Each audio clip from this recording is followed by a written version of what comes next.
Rail station में दो drug peddler को हमने अरेस्ट किया है, जो उसके पास से टोटल 28 केजी ड्राई गांजा बरामद हुआ है और 4 पिट्ठू बैग था उन लोगों के पास। एक्चुअली ये सुबह ही खबर मिला था कि दो जो है वो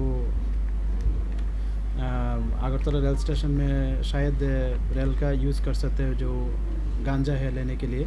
तो जब हम लोग को ये खबर मिला है, हम लोग और जो आरपीएफ है, हम दोनों एक साथ जॉइंट में चेकिंग स्टार्ट किया जो एंट्री पॉइंट वगैरह है।